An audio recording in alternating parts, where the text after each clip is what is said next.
I'm excited to have Rick Gilbert with the Milton Hershey School here with us today to talk about safety and education. Maybe we'll talk a little bit about chocolate too. Let's get started.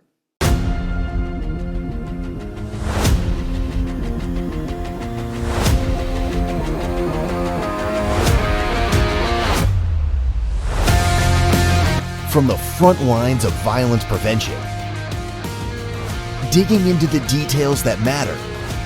Get ready for a 15-minute fast-paced information download that will prepare you to ask the critical question. When disaster strikes, are we good? Now, here's Jim Bennett. Welcome to Are We Good? Today we have with us Rick Gilbert. Rick Gilbert is the Senior Director of Campus Safety at Milton Hershey School, where he oversees a security for a massive 10,000-acre campus with 180 plus student homes. A nationally recognized leader in his field, Rick led his department to become the first campus safety organization to earn prestigious CALIA accreditation and was named a finalist for Campus Safety Director of the Year for his innovative approaches to student protection. Rick, welcome. Jim, I appreciate it. Thank you for having me on your podcast. Very excited to be here. Absolutely. So I had met Rick a few years ago. I had the honor of going out to his facility at the Milton Hershey School, meeting him, his team, working with him and his team and their partners in behavioral threat assessment. And I have to say, it was just such a wonderful experience being there with you and seeing the incredible mission that the Milton Hershey School has been doing for over 100 years. And so, Rick, I think if you could just kind of walk us through what the Milton Hershey School is, because I wasn't familiar with it before. I was only familiar with chocolate. So dial us in here. Absolutely, Jim. You know, it's ironic. So I just finished up 16 years now that I've been here at the Milton Hershey School. And when I came out here, I'm from New England.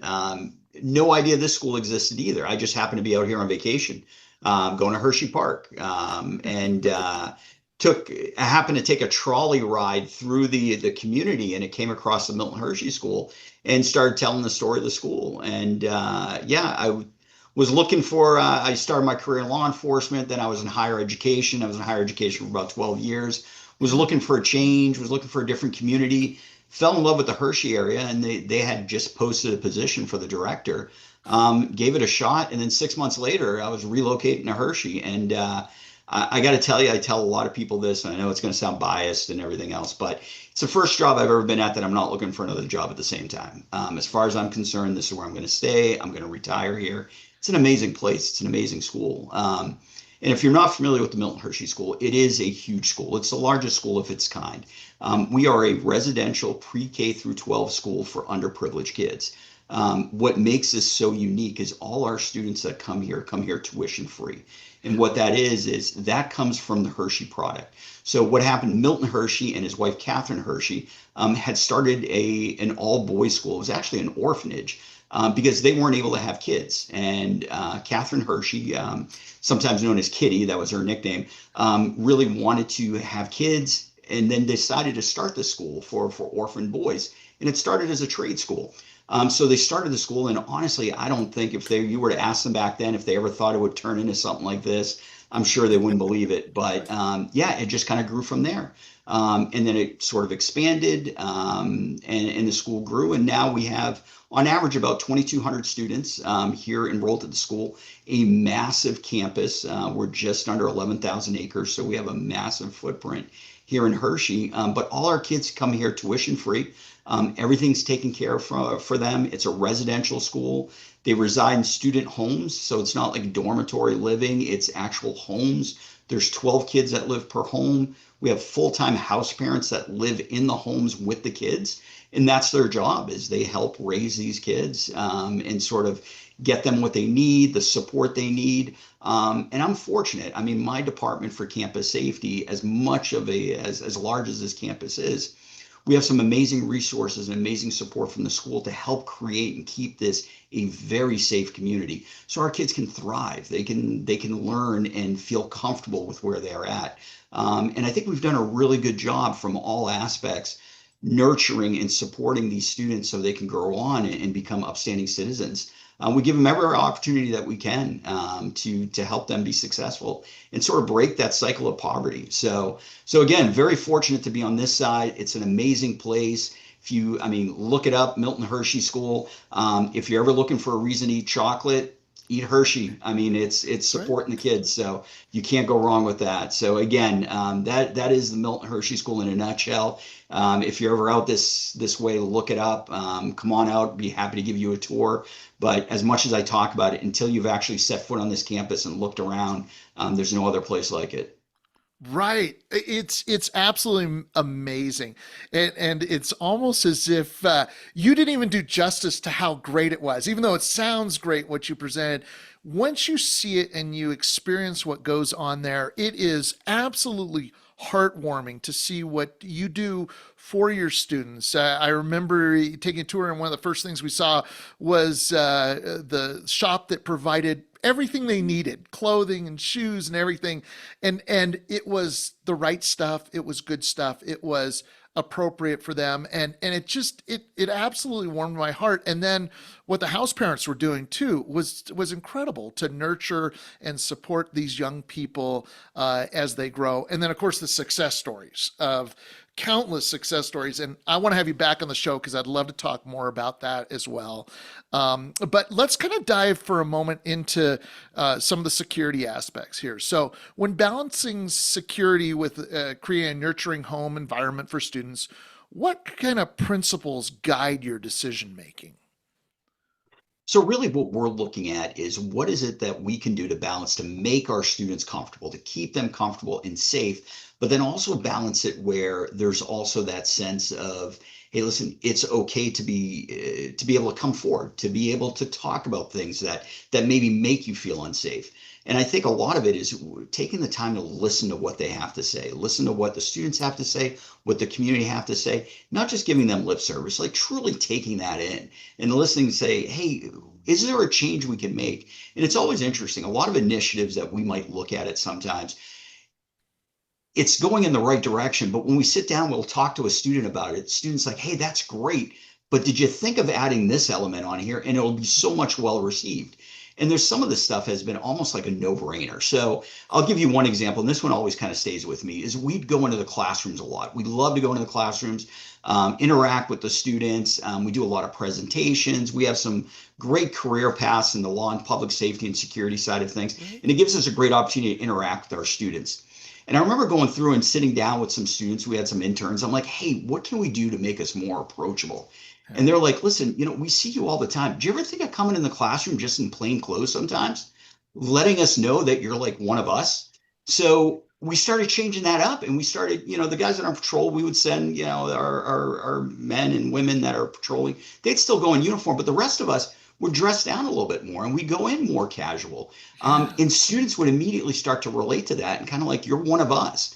So they became more comfortable. So as much as we were trying to spend more time in the classroom, by making that small change, we're like, you know what? Now they're becoming more comfortable. So we're able to kind of create that balance. And again, it's just listening to what they have to say.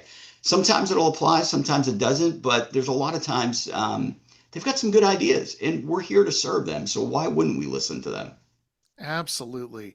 Kids are smart, a lot of They are. times, and they detect legitimate versus those situations where, like you said, it's lip service. And I think that goes so far. And I think that should be the mission. And I know it is the mission for countless educational institutions and schools and whatnot, is to build that rapport. But you guys have really gone above and beyond to do that. But I think that's kind of sets a standard of that's what we should all be aiming for, is that relationship between the security force, the law enforcement force, and the trusted adults within the educational environment, to have those relationships that foster connectivity with the students, that they're feeling comfortable to say, hey, I'm kind of worried about another student. I've seen some things that are concerning to me. I just did an interview with another expert in school safety, and we were talking about that whole issue of how often the students don't have anyone they can talk to. Correct. And yet they want to report it, but they don't feel comfortable. They don't kind of know what those boundaries are. And it seems like you guys have kind of broken down those boundaries by being a presence, a normalized presence at the campus, right? Yeah, absolutely. So not just from our department, it really takes a community to do what we do. It Yeah. takes a community to keep our campus safe. So I feel like, obviously I'm biased. I feel like I have a very robust and sort of flagship campus safety department. Yeah. But with that said, it's the whole community that surrounds us that helps us do our job. So Yeah. with our students, it's really critical that we work with them, and all our students, we try to instill in them that they have a trusted adult here at the school. Do Yeah. you have somebody that you're comfortable to go to should you have any questions, should you have any concern? And then we'll sit down. They don't have to tell us who it is, but do you have a trusted adult? And if not, we'll help you find one.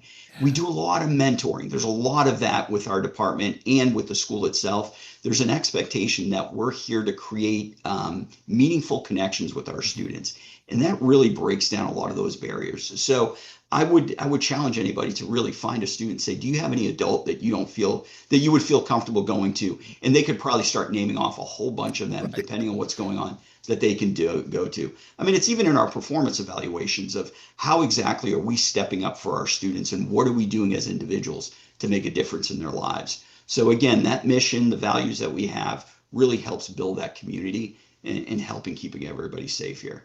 Yeah, absolutely. That is huge. So, what safety innovations or programs implemented at Milton Hershey are you most proud of, and how might they be adapted to maybe a traditional public school or private school environment?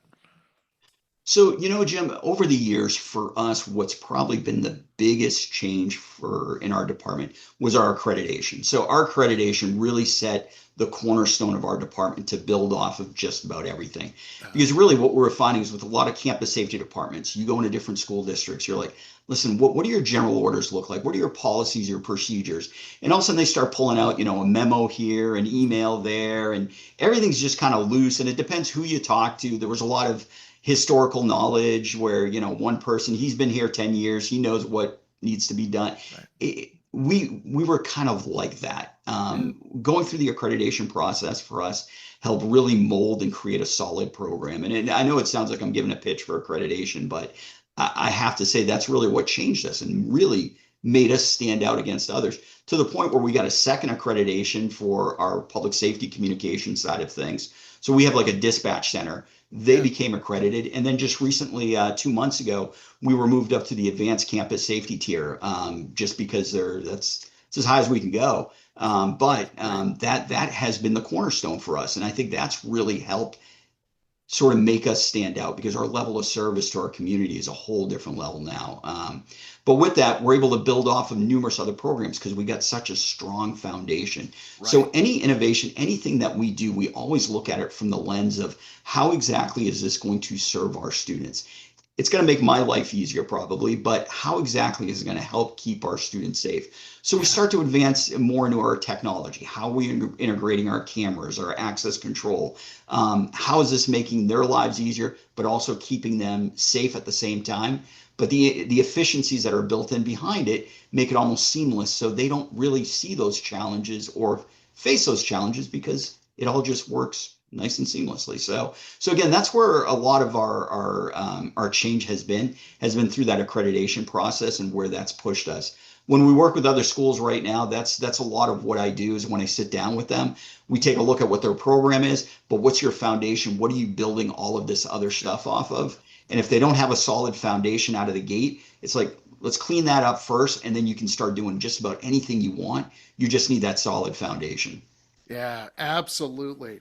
So over your years in campus safety, I know you did both higher ed and now the K-12 environment. What changes have you observed in the threats facing educational institutions, and how have you had to kind of adapt over the years to those changing threats? Social media, Jim. Social media has changed the game completely, and I'm thinking back to higher ed. When MySpace first came out, I mean that was, I mean, we're going way back. You're So, dating us. Okay. but yeah, but I mean, I remember how exciting it was to see that. Yeah. But as time has gone on, as social media has changed, all these new platforms have come up. Yeah. It used to be where if there was an issue or something, sometimes it would stay right there because it couldn't grow. Now we'll have instances where they just grow and they get legs and they go. Um, Sometimes we'll deal with threats that have nothing to do with us, but somehow got caught up in social media and then maybe got caught up with people from the school that tagged into it. And next thing you know, we're not sure if we have a threat or we don't. Right. Is it the school district next to me? Is it the one on the other side of the country? It's added a whole new level of challenge. I can't tell you how many assessments that we might look at that I could probably count on one hand that don't involve social media in some fashion.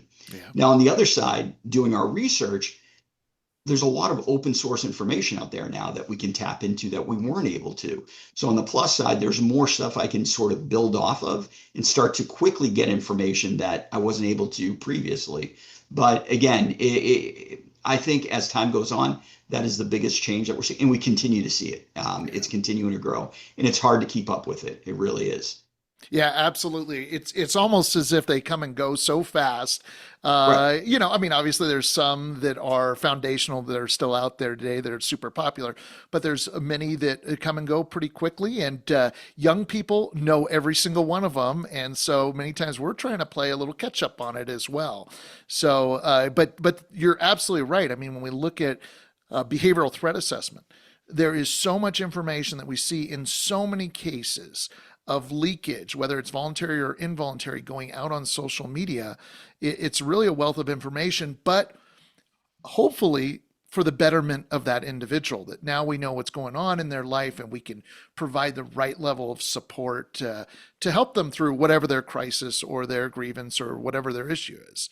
So Correct. I couldn't agree more. That is huge. Well, unfortunately, we're out of time for this part, but you and I are going to be going into the squad room as part of the Good Squad. So, Rick, I wanted to first of all say thank you for joining us in this part, and I'm looking forward to speaking with you on the other side here. So, thank you very much. I appreciate it, Jim. Look forward to going on the other side, and let's keep this going. Absolutely. We have plenty more to talk about, everyone. So, again, this is the Good Squad, which is on Patreon, and it's all one word, the Good Squad.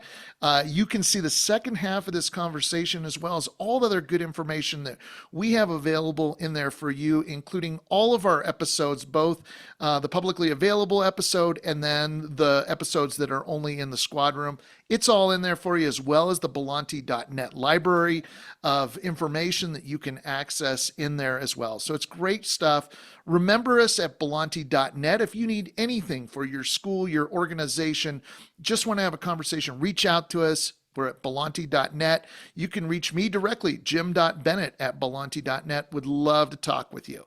So as we wrap this up, as always, the important question is, before disaster strikes, are we good?